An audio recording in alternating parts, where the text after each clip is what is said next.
There we go. All right, I'm ready. Our topic today is going to be, obviously, the PEBC Denver group, the thinking strategies, and basically the evolution that we've gone through in Bullitt County. When you think about the thinking strategies or the PEBC model, when you look at it, actually, there are 4 pillars to a lab host classroom. And I think sometimes we may forget that because we're, at least at the elementary level, we're right here so heavily in getting the workshop model and all of those components sorted out and making sure that kids understand the structure and so forth. However, if you go into a lab classroom, you're going to see the community that's created. Obviously, the toolbox of thinking strategies that the kids have. And then we're working hard on discourse, which is basically the talk that we hear in the classroom. Okay?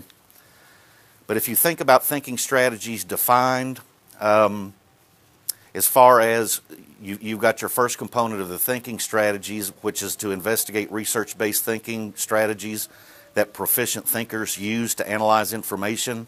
And that's what we call at the elementary level putting those thinking strategies in as a toolbox. So kids have tools that they can pull out of their toolbox. We're trying to empower students. More student choice, more student talk, less teacher talk. An inquiry-based instruction so that they can experience the workshop model, learn to integrate inquiry-based instruction to gain deeper student understandings of complex texts. And that deals with mainly a literacy component. However, the model is also being used in any content, and we've just had a training, a 2-day training dealing with how we're going to integrate that into math. Then classroom discourse, a community of learners who engage in lively discussions, and a part of that model is a time where the teachers bring the students back together, and basically whatever lesson has occurred or whatever center-based instructions occurred, the teacher in this is a facilitator. They're not the talker. The kids talk to each other, talk to the teacher, and basically the teacher is gaining information on what might my lesson look like tomorrow based on what I'm hearing talked about in class today, which is very, very powerful. And then obviously we go back to the assessments. A lot of formative assessment goes on as a part of gauging what the students are doing and so forth. Some of it can be your typical exit, entry slip kinds of things, but a lot with a workshop model, in my opinion, is there's a lot of teacher observation going on. And then if you talk about the toolbox strategies, these are the strategies that we teach students, and they're really not taught in isolation. They're more taught, they're used, and what we want to do is we want to make them independent thinkers to be able to pick and choose what strategy is going to work best. So we start out with schema and background knowledge and connections. And it talks about thoughtful readers make connections and retrieve and activate prior knowledge before, during, and after reading. Once we brought this back to the elementary schools and some of the core cadre members that were trained when they got into this, I was actually sitting in kindergarten classrooms and I could hear the kids talking about schema, which now is pretty kind of common knowledge in some of the lab host class that we have. And the way that teachers approach this strategy would be, this reminds me of, I've heard, experienced, read something about, and then if the kid has no schema or background knowledge, you have to plant that. You've got to give it to them. You've got to create that background knowledge. Then we have questioning, and that's an area that we're working on, not really separate of thinking strategies, but blended together with thinking strategies, the leader in me, the stuff going on with PEBS, all of that can be married together because it's not totally separate. But talking about generating questions before, during, and after reading, and when you get into some of the other strategies, monitoring for meaning, annotating text, things like that, that's where they're starting to question. Visualizing, creating mental images supported by the 5 senses, what you see, hear, feel, touch, all of those different things. And then inferring. Readers use their prior knowledge and information from what they read to make predictions, seek answers to questions, draw conclusions, and create interpretations. And again, that's to deepen their understanding of the text that they're in or the goal or the objective of the lesson. Synthesizing, thoughtful readers continually change their response to a text in order to get an overall meaning, putting it all together and making sense of what they're doing. Determining importance. Readers sift out relevant and useful information. I think this part will be very important to understanding the story, the article, the letter, the textbook. And then we have monitoring for meaning. And that's where, when it doesn't make sense, what doesn't make sense. And really, in here is where we're doing a lot of annotating text, where, it's something like if we were in college, a small little form of annotating text would be highlighting important things. But one thing that I've never done when reading or doing something is I may have a question in my head, but I've kind of moved past that, where our kids now are starting to write those things down to be able to be clarified.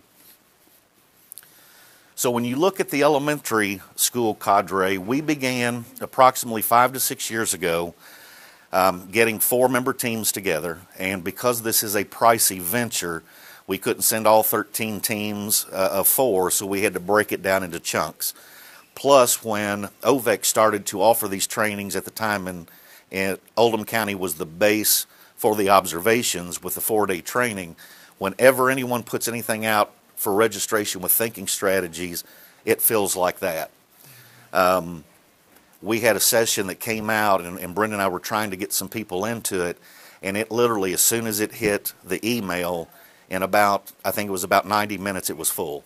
And when we talk full, we're talking probably 40 to 50 members. That's how fast the OVEC districts jumped into register teams. So when we know that it's coming out, we've got to have names and get ready and boom and get on it.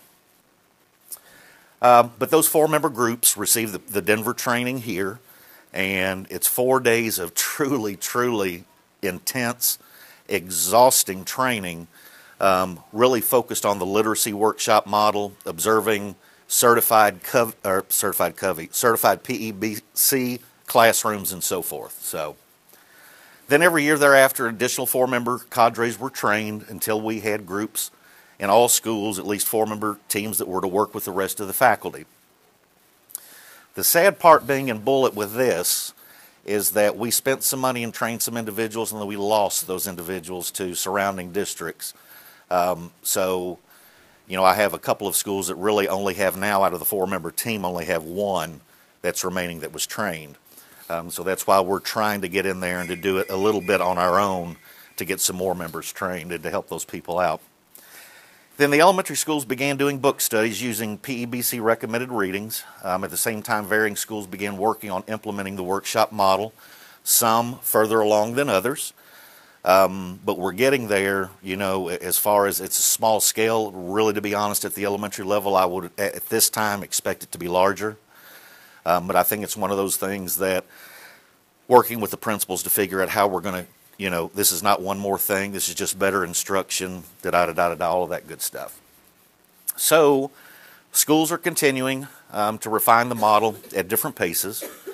And then we're up to spring 2016, and teams were trained in the math workshop model.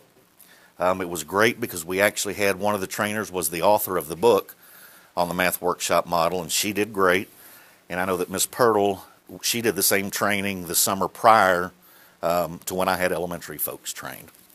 And there were about 50 elementary teachers trained, and since Brenda was nice to let me put some people in hers, I said, I'll give you 10 slots on this one, so she took those. So where we are going into the future, and Brenda will allude to some of these things, that where we're going with PEBC, and the plan is that we're getting to the point where we're going to have PEBC come in and look at what I believe are could be quality lab classrooms in Bullitt County, because we have to have their seal of approval before we can actually have any groups come in and say we really want to sit here and we want to see what you're doing. So that's coming. And that's going to be in the fall, and then I think we're also going to go at some point into the spring. So that's my part.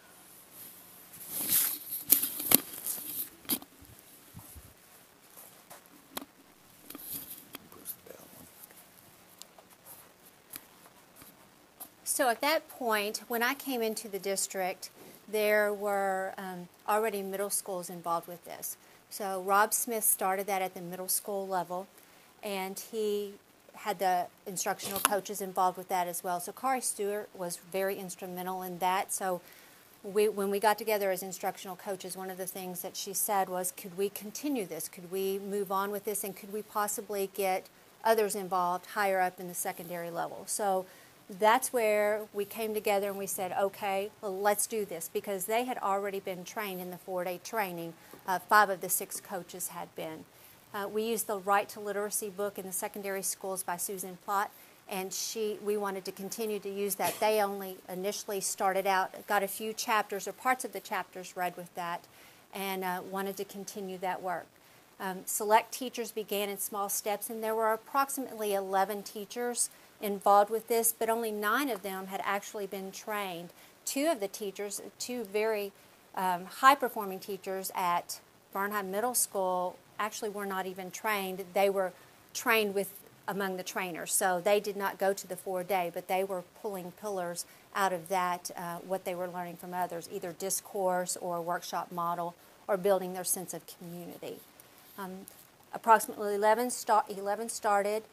They wanted to implement and get more involved with that. So we started thinking about how could we continue this. Several of the classrooms were used for observation, and that's when we really got the bug at the secondary level, because I took the APs there, and the APs took a look at what was going on at Bernheim Middle School, and they said, we want that at our high school level too. So that led into that. In the spring of 2016, another group of teachers were trained at the middle school level. So now we have approximately, 25 or 30 teachers at the middle school level trained in this process. At the high school level, it all began for us truly at that Bernheim visit, because the high school APs, although they wanted to come and they would do whatever is asked of them, they really were hesitant to say, okay, can a middle school give me what I need for a high school? They were blown away. They said, if the students at a middle school can work to this level, then we know that our high school can as well, and we were not pushing them as hard as we could push them. So that was when it all began truly at the high school level. Administration provided names to us for us to go in and do observations. So we got 5 to 6 names for each of the high schools. Kari and I went into each of those. We checked it out. Most of those were a fit, but there were several that, even though that they were really strong teachers, they were not a good fit for this model. We needed someone who was open to trying new ideas, having the growth mindset, being willing to be challenged, and also being open to having people come into their room all the time, because that's what was happening at Bernheim and at Eastside, primarily those areas. We were bringing people in all the time to look at that. At that time in April, those teachers were invited to an overview of thinking strategies. And I've invited some of those people here today because I wanted you to know what they went through. It was not a simple process for them to be involved. We made them sign commitments that they would be at all of the meetings, that they would be highly engaged, that they would be willing to let people come into our classrooms and take honest and give honest and open feedback. So those were key pieces to that. Kari Stewart, Rachel Bramlage, and Katie Stevens, I can't say enough about those 3 leaders, because they are the ones who truly have put this on the map for the secondary level. They are phenomenal. They engage the teachers. They challenge the teachers in the buildings and collectively when we meet as a group. And they have trained them up all along the way. 13 teachers committed to the Thinking Focus cadre, which is what we called it at the high school level, which included the monthly meetings, the observations in schools, within the district and within the schools, collaboration and planning. All of that took place. On June 15th and 16th, interspersed in there was a math institute, which is specific for math, not the full 4 days, but it has 2 days of intensive work on just strategies. November 17th through the 20th, this cadre that we've been planning with since last March got to go to the 4-day training, and I'll let them speak to that in just a few minutes. But one of the pieces that was instrumental in the success, they said for them, was the training and planning all in advance that these 3 ladies did with them. because had they not had the training and preparation beforehand, they said that they would have been completely overwhelmed and unable to do it as successfully as they were doing it. So hats off to the cadre, hats off to, again, to those ladies for going through that. Throughout the year, the teachers met on Monday planning days. They met all the time. They met often and all the time. The thinking focused teachers within the school met consistently. And on April 14th and 15th, kind of a summarizing event for our high schools, we had lab host visits at all 3 high schools. We had it set up for everyone to visit, provide the pre-observation conversations and the post-observation feedback, and it was phenomenal. And I cannot express to you enough how grateful we are to Mr. Davis and the board for allowing us, because they gave us a budget of $69,900, and we used every penny of it, and probably the best bang you ever got for your buck. So I'm going to wait on next steps, because I would like for some of our folks to speak to their experience with that. So, Mr. Castellano, could you speak first about your experience with being a part of this cadre? Did you want me to stand? You don't have to. Whatever you're comfortable with. Oh. Sorry. This will. It should follow you. Okay. Well, I'm Vince Castellano. So I was invited last year to start this thinking strategies, and it was actually really nerve-wracking, because I was doing a forensics lab or something, and Miss Purtle and Kari came in there, and a couple other teachers, and Pullman at the time, and they said, you're perfect. We need you on this. And I had no idea what it was. And so I really didn't. And then we went to, I think, the board for a meeting, and then they started introducing it to us. And it wasn't really, I didn't get sold on it until I did go to Bernheim. And when I went to Bernheim, it was, I was in a science classroom, and the level that these middle schoolers were at were surpassing my own high school students. So I knew this was for me. And it was tough. It was a lot of training. So, and just we'd go to these meetings and just work. And then, just like you said, the 4-day training at in Shelbyville that they sent us to, if it wasn't for Miss Stevens and Miss Rachel and Kari and Miss Purtle, it would have just been way too much. So luckily we kind of had that leeway that, hey, this is what to expect, this is what to look for.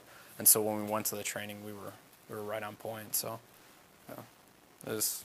But now, after implementing it in my classroom, I mean, I can't speak enough for how it's just changed everything. So. What are some of the ways that it's changed the way you plan your instruction and deliver it? Yeah, I was very teacher focused when I first started. Prior to all this, so it was all about me. What am I going to do to look good? I mean, I hate to say it like that, but what can I do so when Miss Stevens walks into my room, I'm looking amazing? But then I changed my focus to, it's really about the kids. So how can I make sure they get the lesson? What can I do to help them? And so then it became very teacher facilitated and student focused. So, and now, I mean, I don't start planning without thinking, what are they going to be doing? How are they going to be doing it? What are they going to get out of it? So it totally changed my teaching style. Yeah. Carrie Walker is she's a math teacher there, and she is also our new high school math coach. So very excited to have her. Could you tell us what sold you on the thinking strategies and how you began with implementation? Did you begin it all at once, or what was the process for you? Okay, I'm Carrie Wofford. I teach at Pilates currently right now. Thinking strategies basically is just what's best for kids. I was sold from the get-go, like you have to have the community in your classroom. That has to be built. They have to know that they're loved, they're cared for when they walk into your room. Learning just takes place best in an environment like that. So, basically my classroom, it was actually several years back. Bits of Carnegie involved, if you've ever worked with that, and it focuses mainly on working together, and the students are always together. And so just knowing what thinking strategies is, it plays into that. The students are always talking. If you think about how you learn best, like when we're in meetings or the best way that we learn as adults, most of the time we converse with one another. We like bounce ideas off of each other. So why are we not providing that for our kids? They need those times to talk amongst each other about problems. We need to allow them to struggle through something, maybe, and challenge them to the next level. So it's just amazing what thinking strategies can do and can build that rigor. It definitely brings, if you think you have rigor in your classroom, once you bring in thinking strategies, it takes it to a whole new level. Now, okay, so I sat through the meetings last spring, and I said, okay, next year I'm just going to jump into it full force. Like, I've always built community the first few days of my classroom, but basically at Bernheim, they were talking about how they spent, 2 weeks, up to 2 weeks of just building community, just having activities where they're working together and just learning each other. So I said, okay, that's what I'm going to do. I'm going to try it. I approached my principal and I said, there's not going to be a lot of content this first, I think I did 10 days, maybe 8. I think I did 8 days, the first 8 days. So if you walk into my room, it's going to be organized. And I talked about it with our PLCs, and both PLCs were on board that I was a part of, and they were like, let's do it. Let's go with it. Let's run with it. And so we would basically do activities, like silent conversations was one of them, but it would be like a silent conversation over one of the thinking strategies. So not only were they learning a new strategy that I was going to utilize later in the class, but they were also learning more about one of the thinking strategies. So I just come to realize that, upon that, and they were kind of like, okay, what are we learning math today, like on day 4? And I'm like, well, not yet. We're going to get there. And so it's something brand new. Basically, they walked in every day excited because it wasn't the start of every other classroom. They were always together. They're always in groups. They change it up, so they're comfortable with talking to one another about what's happening. As far as the strategies go, we utilize schema a lot. They know that they're hanging in the room. We talk about questioning. Basically, like if they're like, did I do it correctly? I'm like, what do you think? What does your group mate think? So it's a lot of me just changing and questioning them right back and trying to get them to provide the answer and the reason why. It has been so successful. Basically, when we were planning for this next unit within geometry, we pulled up last year's materials, to kind of look over, examine, apply for this time, and we were 3 weeks ahead of where we were the previous year. And we had taken all that time to build the community. So not only were we able to get through the material and them understand it at probably a deeper level this year, but, it was just amazing that time caught up and that they were able to, were able to go farther and deeper this year. So. Mm-hmm. What about Miss Usher? Maybe just go up to that thing and go by.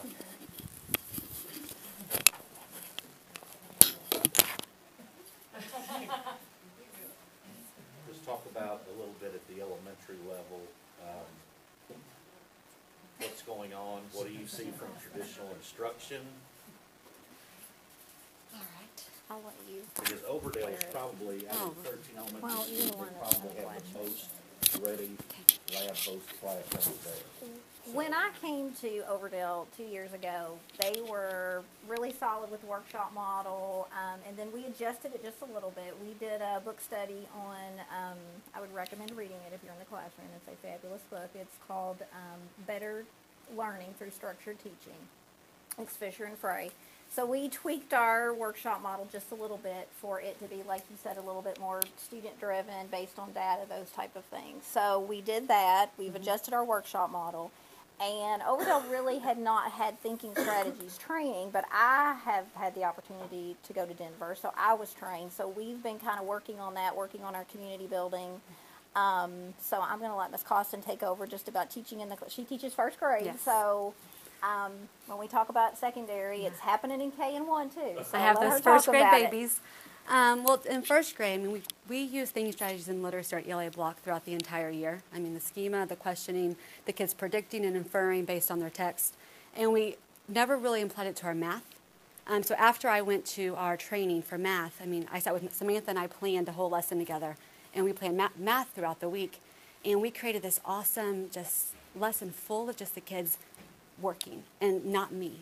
And it's so hard as a first grade teacher, as we all know, to like just step back and let these 6-year-olds do stuff. But after stepping back and watching these little guys go, I mean, it was all about the discourse and them communicating and conversing. And we created a lesson about how I need a new dining room table and working on measuring. And the kids had to use, they used their schema on non-standard measurement to use standard measurement. So I had them in little trio groups, and they had Post-it notes, and they were measuring things out and using paper clips. And the conversations they were having was just amazing about their knowledge now for measuring and what they need to do, and using real-world situations surpassed. I mean, I did this one lesson, which I would take probably 3 or 4 days for them, their thinking to get where it needed to be. But this one lesson, I mean, it was just them, and it wasn't me. And it was awesome to not have to talk. Just sit back and let them do. And watch them and confer with them and let them share their thinking. And they were so excited, and they were disagreeing. I mean, Miss Usher was actually in there. They were arguing about it. They're like, no, the paper clips are not lined up, and they were touching those gaps. And they were going at it. And we're like, hey, take it down. Explain your thinking. I mean, and having them have those communication skills, I mean, just pulled into it and conversing and arguing and problem solving. I mean, I'm a third-year teacher, so I still have a lot to learn, but from my first year until now, just having the kids just go, it's amazing to see the differences. So it's great. We're on board. Yep. Yeah. You sold us. We like it. And we've had to spend, at the elementary level, communication is a big deal to teach our kids how to speak and how to communicate with other people. So we really teach accountable talk. A lot of our teachers back there, when you go in our classroom during debrief, they have taught our kids. We have to teach our kids how to do the talk. So we spend a lot of time teaching students how to do the communication and the talk so we can get what we want as we go on. So there is some teaching, kind of like talking about the community building for 2 weeks, that sort of thing. We have to do that with discourse with our babies. We have to talk about it, teach them how to do that sort of thing. But I'm telling you, you walk in classrooms at Overdale and you see the teacher standing back and the share square is going on and the students are bouncing things off of each other, and it's not teacher-led at all. And they're disagreeing. Yes. I mean, it's awesome. They disagree, and they share their thinking, and they're not being rude. I disagree, and this is my reason why. Yeah. I mean, and we always ask, is your thinking changing? Is that a good thing or a bad thing? Well, it's a great thing if my thinking changes. So they know it's okay, and it's a good thing for their thinking to change. And that's a big question my kids always ask. Did your thinking change today? They're like, yeah, it did change. And I mean, it's great. I mean, it's wonderful. Anybody else want to? Talk about community, Yeah. environment, classroom environment. You're up. And Ms. Scott, I don't know, you came to us from another district, so just the difference in what you've seen and coming from another district. You want me to stand up here with that? Yeah, just want to stand up here. Be my shoulder to lean on. One of the things that I've noticed in my classroom as far as the community building is we have kids working together in groups a lot.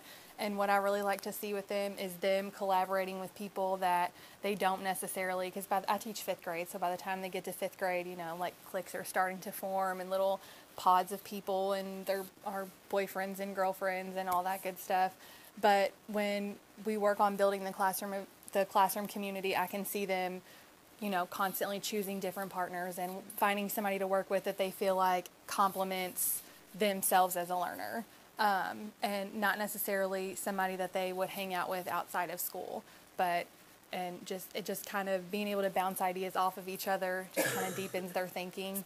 But it did take time at the beginning to set that up and to show the kids how to have conversations with each other and how to disagree with people. I've even had students, come to me and talk about how they've disagreed with one of their teachers or, in special area or whatever. And we've had the conversation that it's okay to disagree with anybody, but there's a way to go about disagreeing with somebody, and there's a way to not go about disagreeing with somebody. And they've kind of taken all that back and been able to apply it in their conversations and explain their thinking in ways that they weren't before. I think before, when they had a disagreement on something, it was kind of a stalemate, and it was like, okay, well, we're not going to be able to work this out. So I think just building the classroom community has helped them to, I don't know, it's a life skill, being able to communicate with other people, even other people that you might not choose to spend your outside hours with. You still have to collaborate and work with those people. So I think even beyond just the content, that's important. I'm going to put a plug in for 5th grade. They have really taken off with the Google Classroom, and we have laptops and the thinking strategies, so we got 5th graders doing it. So they do all their feedback through Google, everything. Kids they're walking around. It's good. So Yes, we love it. And Miss Scott came to us from Pulaski County. I hired her when I first started, my second weekend. So, and she just, coming from a different county, and she's been different places, and she's new to thinking strategies and workshop models, so I'm going to let her speak to that a little bit. Yes, I was in Pulaski County for 4 years. Prior to that, I was in Fayette County for 7 years, went through the whole Reading First program with them, and then Pulaski County after that. And they were a lot of doing stations and a lot of teaching, small group kind of thing, which I was okay with. I did what they're telling me to do kind of thing. But when I came to Overdale and I heard words like workshop model and thinking strategies and all, and then it was, here, read this book, had all these things going, okay, I've got to get this figured out. And a part of me felt like a brand new teacher after having 17 years of experience already. I'm going in thinking, this is totally different than anything I ever thought. And I was first scared, thinking, how am I going to do this? Because I was, for 17 years, I'm in control here. I always had great classroom management. I'm doing it this way. How do I, like they said, step back and let them do it? And we just finished a Winn-Dixie novel study with our kids, and it was amazing to have them go, and instead of me reading a chapter and giving them that sheet with normal questions and let's just fill out the answers, how they were working in groups and finding those thinking strategies, thinking about the predictions and things they had and discussing them and coming up with questions themselves and just totally doing it all on their own. And when they came back and shared all their thoughts, and it was like they've all said, just very overwhelming, and it was very powerful to me to see, hey, this works. Like they really got into it. And when we'd say, if something happened and we didn't get to do our normal time, they were all like, why aren't we doing that? Why aren't we doing Winn-Dixie? Why aren't we doing whatever we're doing? And math too. That's been a big thing for me this year, is really noticing how these things work in math and asking them when we're putting those I can statements up. What do we know about this I can statement that we've already learned? Like what's pieces of this that can help us with our new learning, and referring back to all that. So it's been a very, very, very powerful thing, and I appreciate being thrown in there and learning, because I think I'm better for it. I was like, okay, you're going to need this book. And this book of that, yeah. I said, come check in anytime, but we'll get you there. It was when she would say, now, if you want PD credit for this, make me a summary of what you've done. I think that pushed me to the next level to make sure I was actually getting into it really, and I learned a whole lot from doing that. So thank you. Ms. Boyles, did you want to say anything? Okay. Tim Phelps could not be here today, but he wanted to make sure that you all heard his voice in this as well. So you can read this in your own time, but it's just a letter stating how he feels about the thinking strategies and what he's learned from it. So the next step is, what are the next steps for our district?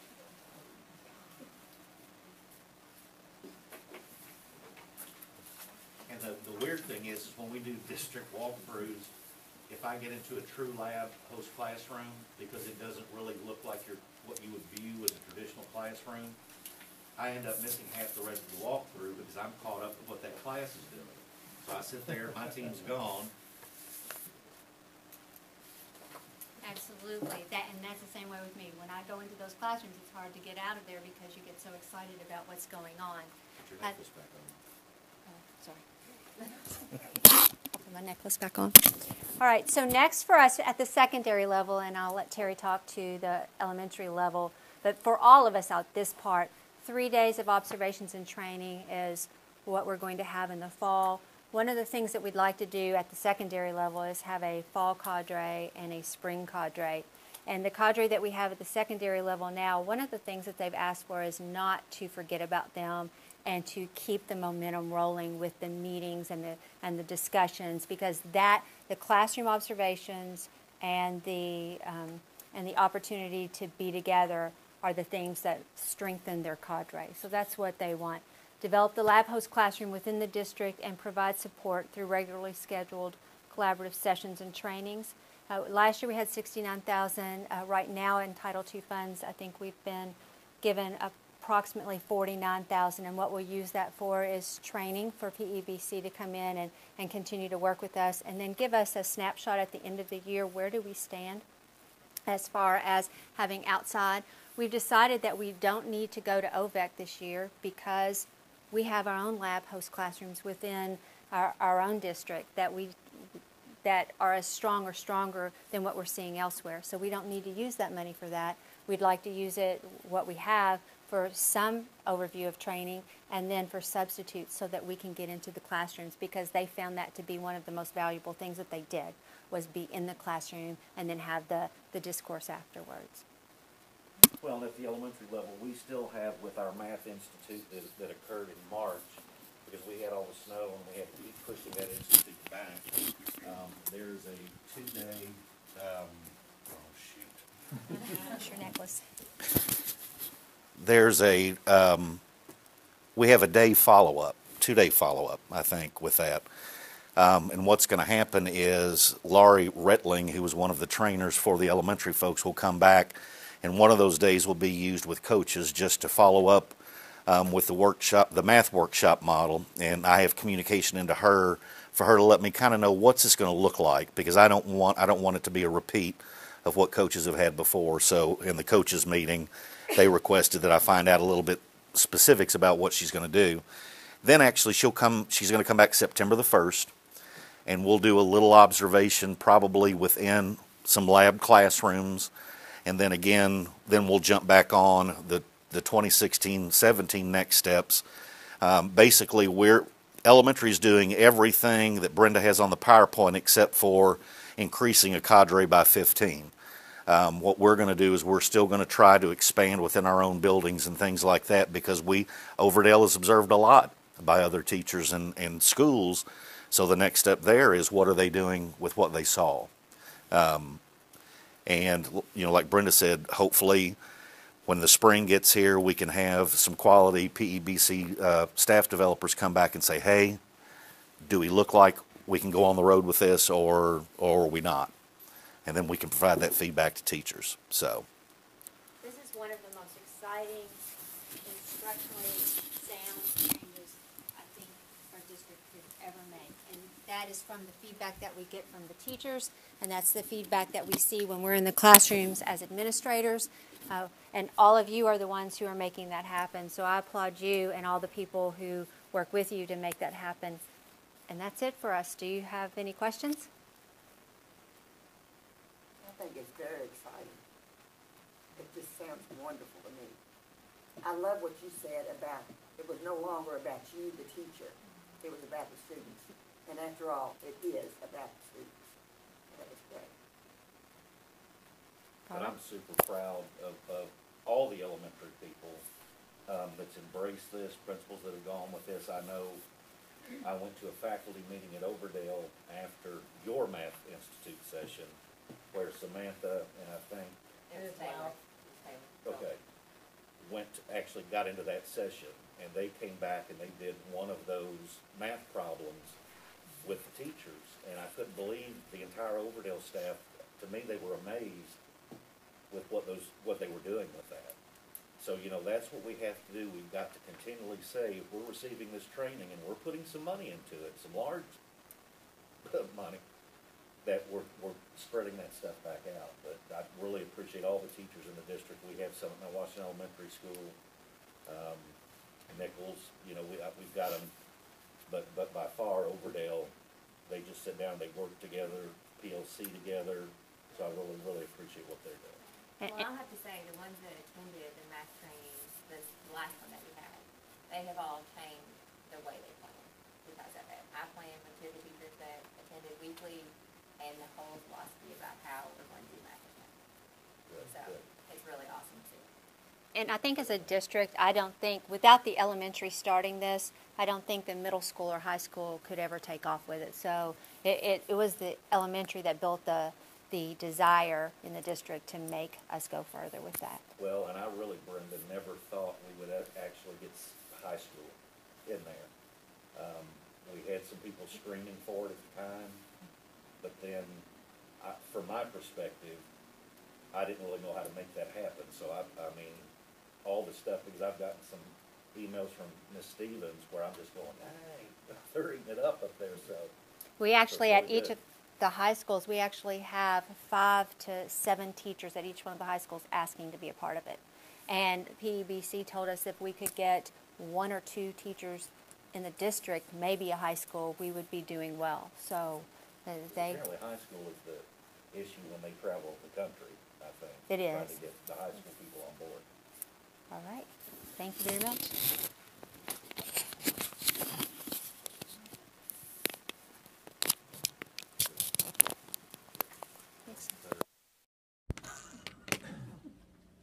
Okay, well, that's really about it. I do want to say thank you to Brenda and Terry. Terry pushed us from the beginning, and it's really been a process. But when we talked about the high schools and what they just mentioned, Brenda deserves a tremendous amount of credit for identifying. Not, she's awesome, but for identifying Katie She's and awesome, but Rachel and Kari as, because principals don't have the time. I mean, if you go and ask Jim or Willie or Chris, let's put this in and say, okay, let's do that, but then there's all that stuff. And so with really instructional focused administrators at the assistant principal level, which will eventually be our principals, that makes it able to be done. And somebody that has to be a champion, and these ladies are a champion for this, and it's important stuff. So thank you, Britta, for doing that. Thank you for doing what you do. And it's nice to see at least one guy doing it. two with Tim. Oh, there's lots of guys. Okay. They want to be on camera. So, anyway, that's it. This is the point of suggestions, feedback, Q&A. If you have questions or complaints, I'll take them right now. I'll ignore them, but I'll take them. All right. Well, good. Come to the board meeting. We're gonna have a whale of a good time. Thank you all. Great job. Thank you for hosting. We're gonna get that on there.